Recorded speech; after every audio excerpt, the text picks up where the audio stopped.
안녕하세요. 3월 8일 수요일의 블록체인 투데이입니다. 오늘 우리 시장에 전해진 주요 이슈들 함께 확인해 보겠습니다. 먼저 글로벌 주요 이슈부터 확인해 보시죠. 암호화폐 대출 플랫폼 보이저의 파산 신청을 담당하고 있는 마이클 와일스 미국 파산법원 판사가 바이낸스의 보이저 자산 매입을 저지하려는 미국 증권거래위원회의 문제 제기는 정당성이 부족하다고 재차 지적했습니다. 그러면서 SEC의 문제 제기가 이 사건 처리를 지연시켜도 될 정도로 합리적이지 않고 중요한 것은 현재 파산 신청의 결과를 기다리는 채권자들이 있고 그들을 위해 서둘러 조치를 취해야 한다는 것이라고 전했는데요. 또 SEC는 규제 권한을 존중하기 위해 노력하고 있지만 파산 신청을 처리하는 것이 더 시급하고 중요하다고 설명했습니다. 앞서 그는 지난 3일에도 SEC의 바이낸스 보이저 자산 매입 반대 주장에 대해서 회의적인 입장을 밝힌 바 있습니다. 블록체인 데이터 분석업체 카이코가 최근 발표한 보고서를 통해 미국 크립토 친화적 은행 실버게이트가 미국 규제당국 조사에 직면하면서 암호화폐 거래소에 미국 달러를 입금하는 데 핵심적인 진입로 역할을 했던 SEN의 운영이 중단됨에 따라서 암호화폐 거래에서 스테이블코인과 스테이블코인 발행사가 차지하는 비중이 보다 커질 것이라고 진단했습니다. 이와 관련해 보고서는 실버게이트의 SEN을 활용해서 투자자들은 스테이블코인 발행사에 돈을 맡기고 스테이블코인을 발행해서 암호화폐 거래소에 예치할 것이라며 문제는 스테이블코인 발행사 역시 은행과의 연결고리가 존재하기 때문에 리스크가 더 집중될 수 있다는 것이라고 설명했습니다. 다음으로 국내 주요 이슈 확인해 보겠습니다. 이창용 한국은행 총재가 방송기자클럽 초청 토론회에 참석해 우리나라 국민 중 16%가 암호화폐 계좌를 갖고 있다는 것에 대해 우려가 크다고 전했습니다. 그러면서 암호화폐 투자한 적도 없고 투자 대상으로 여러 위험이 있다라고 본인은 생각한다면서 다만 가상자산과 관련된 기술들로 새로운 산업을 만드는 건 열어놔야 된다고 전했는데요.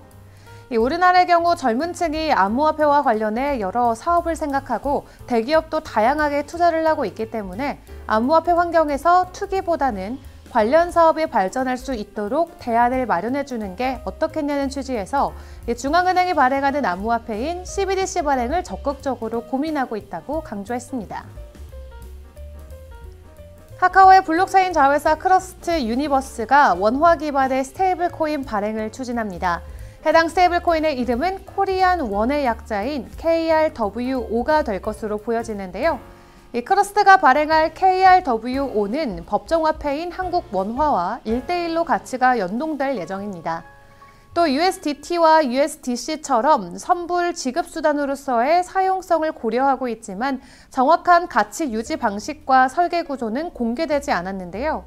이 크러스트는 지난해 9월 클레이튼 네트워크를 통해서 KRW5의 송금 테스트를 진행했습니다. 이어 지난달 28일 특허청에 가상자산 KRW5의 상표권을 출원했고 KRW5 운영은 향후 크러스트의 사내 독립기업인 원 CIC가 맡을 예정이라고 설명했습니다. 이어서 규제 관련 소식들도 짚어보겠습니다. 미국 통화감독청장 대행 마이클 쉬는 현재로서는 사람들이 신뢰할 수 있는 암호화폐 회사를 알 수 있는 방법이 없다라고 전했습니다.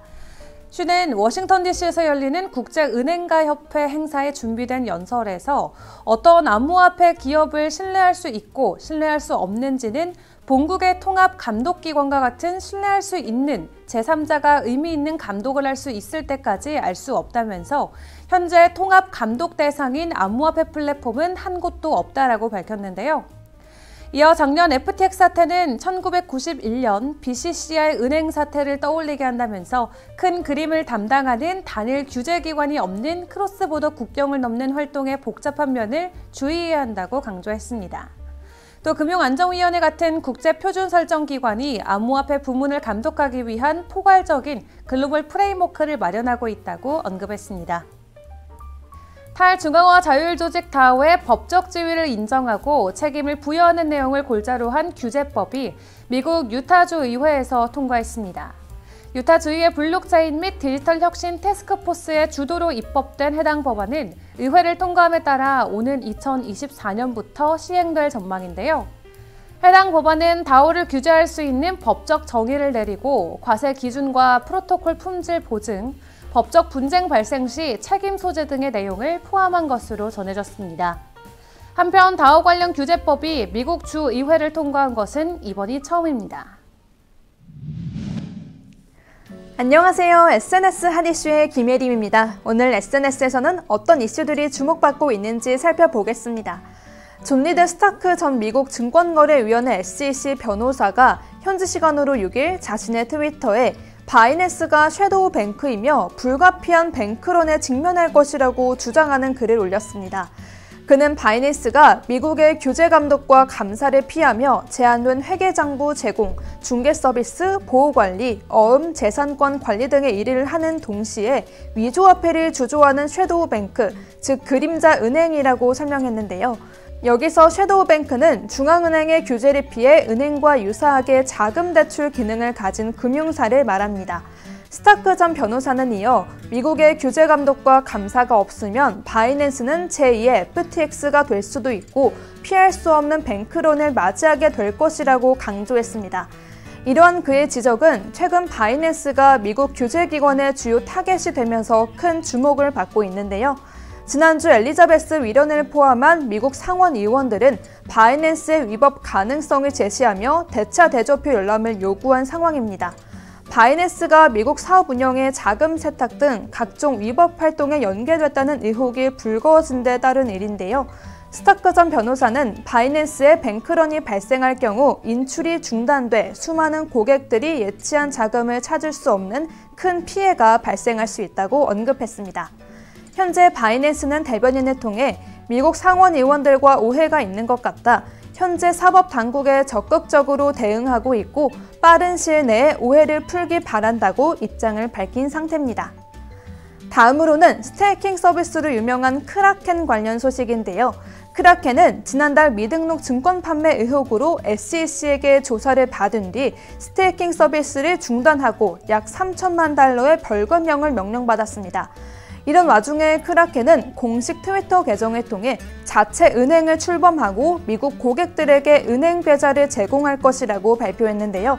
SEC의 강력한 규제로 위기를 맞았던 크라켄이 정면 돌파를 선언하며 은행 설립 발표를 전하자 업계에서는 큰 화제가 되고 있습니다.